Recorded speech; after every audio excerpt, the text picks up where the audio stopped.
ദൃശ്യം 3 റിവ്യൂ. ദൃശ്യം 1, ദൃശ്യം 2 ആയിട്ടുള്ള ദൃശ്യം സീരീസിൻ്റെ മൂന്നാമത്തെ ഭാഗമായിട്ടുള്ള ദൃശ്യം 3. ഈ സിനിമ ഞാൻ കണ്ടു. സിനിമയെക്കുറിച്ചുള്ള എൻ്റെ അഭിപ്രായം എനിക്ക് തോന്നിയിട്ടുള്ളത് എനിക്ക് പറയണമെന്ന് തോന്നി. കാരണം ഇതൊരു ഹിറ്റാണ്. 58 മണിക്കൂറിൽ 100 കോടി കളക്ട് ചെയ്തിട്ടുള്ളൊരു സിനിമയാണ്. ഒരു റെക്കോർഡാണ് ആ ഒരു 100 കോടി ഇത്രയും സമയം പെട്ടെന്ന് കളക്ട് ചെയ്യുക എന്നുള്ളത്. അതൊക്കെ ഒരു ഹൈ എക്സ്പെക്റ്റേഷൻ തരുന്നൊരു കാര്യമാണ്. അങ്ങനെ സിനിമ ഞാൻ കണ്ടു. ആൻഡ് സിനിമ കാണുന്നതിന് തൊട്ട് മുമ്പ് തന്നെ ഇതിനെക്കുറിച്ചുള്ള കുറച്ച് റിവ്യൂസ് ഞാൻ കണ്ടു. അത് ചെറിയ രീതിയിൽ റിവ്യൂ കണ്ടു. അത് പോസിറ്റീവായിട്ടുള്ളതും നെഗറ്റീവായിട്ടുള്ള രീതിയിലും ഞാൻ കണ്ടു. അപ്പോൾ നെഗറ്റീവായിട്ടുള്ള ഒരു മിക്സഡ് ആയിട്ടുള്ളൊരു ഫീലിംഗ് ആയിട്ടുള്ള റിവ്യൂ ആണ് ഞാൻ കണ്ടത്. അപ്പോൾ അങ്ങനെ കണ്ടപ്പോഴേക്കും എനിക്കൊരു ഡൗട്ട്, എന്തെങ്കിലും ഒരു കുഴപ്പം കാണുമല്ലോ.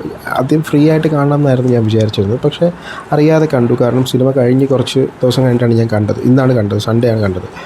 അപ്പോൾ ഇതിൽ എനിക്ക് തോന്നിയ കാര്യം എന്താണെന്ന് വെച്ചാൽ, ദൃശ്യം 1 ആൻഡ് ദൃശ്യം 2 എന്ന് പറയുമ്പോൾ ഒരു മർഡർ, അതിലെ ത്രില്ലിംഗ് ആയിട്ടുള്ളൊരു കാര്യം ദൃശ്യം 1 കാണിച്ചു. ആൻഡ് അതിൻ്റെ കുറച്ച് കവറപ്പുകളാണ് ദൃശ്യം 2 കാണിച്ചിട്ടുണ്ടായിരുന്നത്. ആൻഡ് ദൃശ്യം 3 എന്ന് പറഞ്ഞപ്പോഴേക്കും അതിനകത്ത് പ്രത്യേകിച്ചൊന്നും കാണിക്കാനില്ല. ഒരു വലിച്ചു നീട്ടൽ പോലെയായിട്ടാണ് എനിക്ക് തോന്നിയത്. അതായത് ഒരു സ്റ്റോറി വൈസ് നോക്കുമ്പോഴേക്കും ഇങ്ങനെ ഒരു പ്ലോട്ടിൻ്റെ ആവശ്യം ഉണ്ടോ, അല്ലെങ്കിൽ ഇതിപ്പോൾ നമ്മൾ നേരത്തെ കണ്ടതിൻ്റെയൊക്കെ തന്നെ വീണ്ടും ഒരു കുറച്ച് കാര്യങ്ങളൊക്കെ തന്നെ അല്ലേ എന്നാണ് തോന്നിയത്. അല്ലെങ്കിൽ ദൃശ്യം 3 അങ്ങനെ പ്രത്യേകിച്ച് പുതുമയായിട്ടുള്ള ഒരു കാര്യവും ഫീൽ ചെയ്തിട്ടില്ല. ആൻഡ് ഇതിൻ്റെ ഒരു ഫസ്റ്റ് ഹാഫ് അല്ലെങ്കിൽ ഒരു സെക്കൻഡ് ഹാഫിൻ്റെ ഒരു എൻഡ് തൊട്ട് മുമ്പ് വരെ നോക്കുമ്പോഴും ഫിലിം ഒരു ഫ്ലാറ്റായിട്ടുള്ള രീതിയിലാണ് പോകുന്നത്. ഒരു ഹൈ ആയിട്ടുള്ളൊരു മൊമെൻറ്റോ അല്ലെങ്കിൽ ഒരു ട്വിസ്റ്റായിട്ടുള്ളൊരു കാര്യമോ അല്ലെങ്കിൽ എന്തെങ്കിലും ഒരു ലൂപ്പ് ഹോളായിട്ടുള്ള എന്തെങ്കിലും കാര്യങ്ങളോ ഒക്കെ ഒന്നും ഇതിനകത്ത് കാണിക്കുന്നില്ല. ജസ്റ്റ് ഒരു ഫങ്ഷനുണ്ട്. ആ ഒരു ഫങ്ഷന് വേണ്ടിയിട്ടുള്ളൊരു കാര്യത്തിനെക്കുറിച്ച് ഉള്ള ഡിസ്കഷൻസ്, അങ്ങനെയുള്ളൊരു നോർമൽ രീതിയിൽ ആയിട്ടാണ് ശരിക്കും പറഞ്ഞു കഴിഞ്ഞാൽ സിനിമ പോകുന്നത്. ആൻഡ് എൻഡിൽ ഇതിനകത്ത് കുറച്ച് ത്രില്ലിംഗ് ആയിട്ടുള്ള കാര്യങ്ങളൊക്കെ ഉണ്ട്. അത് നല്ലതായിരുന്നു. ആൻഡ് ആ ഒരു ത്രില്ലിംഗ് മൊമെൻറ്റ് കാണിക്കുന്നതിന് വേണ്ടിയിട്ടുള്ള ഒരു ഫ്ലാറ്റ് മൊമെൻ്റ് ആയിരുന്നു ഇനീഷ്യൽ മുതലുള്ളത്. പടം ഓക്കെ, നമുക്കങ്ങനെ കംപ്ലീറ്റ്ലി കൊള്ളില്ല എന്ന് പറയാൻ വേണ്ടിയിട്ടുള്ള ഒരു ഇതൊന്നുമില്ല. കാരണം ഞാൻ കണ്ട സിനിമ തിയേറ്ററിൽ ഹൗസ്ഫുള്ളായിരുന്നു. ആൻഡ് സിനിമ തീരുന്നത് വരെയും ആൾക്കാർക്ക് അങ്ങനെ ഒരു മടുപ്പോ അങ്ങനെയായിട്ടുള്ളതൊന്നും ഫീൽ ചെയ്തിട്ടില്ല. പക്ഷേ എനിക്കെന്തോ ഒരു മിസ്സിങ് ആയിട്ടുള്ളത് പോലെ തോന്നി. പടം നമ്മളൊരു ഭീകരമായ എക്സ്പെക്റ്റേഷനോടുകൂടി പോയിട്ട് അത് കിട്ടിയില്ല എന്നുള്ളൊരു ഫീലോട് കൂടിയായിരുന്നു എനിക്ക് സിനിമ കണ്ടു കഴിഞ്ഞപ്പോഴേക്കും തോന്നിയത്.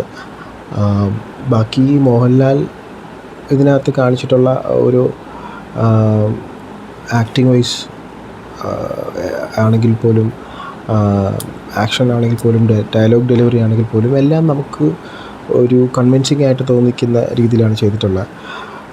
ബാക്കി സിനിമ സ്റ്റോറി വൈസ് നോക്കുമ്പോഴേക്കും ഒരു ലാഗ് അല്ലെങ്കിൽ ഒരു പോരായ്മ ഉണ്ടെങ്കിലും അത് ഈ ആക്ടിങ് വൈസ് അത് കവറപ്പ് ചെയ്തു എന്ന് വേണമെങ്കിൽ പറയാം. പടം എല്ലാവരും പോയി കാണണം. പടം ഒരു ഫ്രീ തോട്ടിൽ അല്ലെങ്കിൽ ഒരു ഫ്രീ മൈൻഡായിട്ട് എല്ലാവരും പോയി കാണുക. നിങ്ങൾക്ക് എന്താണ് പടം കണ്ടു കഴിയുമ്പോഴേക്കും തോന്നുന്നത് അത് നിങ്ങൾ പറയുക. അത് നമ്മളൊരു റിവ്യൂ കണ്ടിട്ട് ഒരാൾക്ക് ഇഷ്ടപ്പെടാത്തത് കൊണ്ടോ അല്ലെങ്കിൽ ഒരാൾക്ക് പടം ഇങ്ങനെയാണ് തോന്നിയത് എന്നുള്ളത് മനസ്സിൽ കണ്ട് തിയേറ്ററിൽ പോകാതെ ജസ്റ്റ് ഫ്രീ ആയിട്ട് നമ്മളെന്താണ് ഒരു ത്രില്ലർ പടം കാണാൻ പോകുന്നത് ആ രീതിയിൽ പോയി കാണുക എന്നുള്ളത് മാത്രമേ ഉള്ളൂ. ആൻഡ് ഇതിൽ വേറൊരു കാര്യം എന്ന് വെച്ചാൽ, നമ്മൾ ഈ ദൃശ്യം 1ഉം ദൃശ്യം 2ഉം അത്രയും ഒരു ടോപ്പ് സെറ്റിൽ കൊണ്ട് വച്ചിട്ട് ദൃശ്യം 3 നമ്മൾ കാണാൻ പോകുമ്പോഴേക്കും ആ ഒരു എക്സ്പെക്റ്റേഷനോട് കൂടി തന്നെ ആയിരിക്കും നമ്മൾ കാണുന്നത്.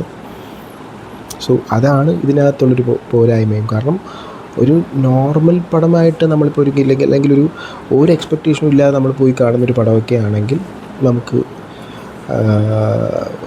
ഈ ഒരു എനിക്ക് തോന്നിയിട്ടുള്ള ഒരു ഫ്ലാറ്റായിട്ട് തോന്നിയ ആ ഒരു ഫീല് വരത്തില്ല. കാരണം നമ്മളിപ്പോൾ തുടരും കണ്ടപ്പോഴേക്കും നമ്മൾ വിചാരിച്ചില്ല തുടരും ഇത്രയും നല്ലൊരു എക്സൈറ്റിംഗ് തോന്നിപ്പിക്കുന്നൊരു സിനിമയായിരിക്കും നമുക്ക് തോന്നിയില്ല. പക്ഷേ ഈ സീക്വൻസിൽ എനിക്ക് ശരിക്കും പറഞ്ഞു കഴിഞ്ഞാൽ ഇഷ്ടപ്പെടാത്ത ഒരു കാര്യം എന്ന് വെച്ച് കഴിഞ്ഞാൽ, നമുക്ക് ഈ ദൃശ്യം അല്ലെങ്കിൽ ഏത് സിനിമയാണെങ്കിലും അതിൻ്റെ ഫസ്റ്റ് പാർട്ടും സെക്കൻഡ് പാർട്ടെല്ലാം നമ്മൾ ഓൾറെഡി എന്തൊക്കെയാണ് ക്യാരക്ടേഴ്സിൻ്റെ സ്വഭാവം എന്തൊക്കെയാണെന്നുള്ളതിനെക്കുറിച്ചെല്ലാം നമുക്കറിയാം. പുതിയതായിട്ട് എന്തെങ്കിലും നമുക്ക് കണ്ടു കഴിഞ്ഞാൽ മാത്രമേ നമുക്ക് ആ സിനിമയിൽ എൻഗേജ്ഡ് ആയിട്ടിരിക്കാൻ പറ്റത്തുള്ളൂ. അപ്പോൾ അത്രയും എൻഗേജിങ് ആയിട്ടുള്ള ഒരു എലമെൻ്റ് ഉണ്ടെങ്കിൽ മാത്രമേ നമുക്ക് ഫിലിം ഇഷ്ടപ്പെടത്തുള്ളൂ.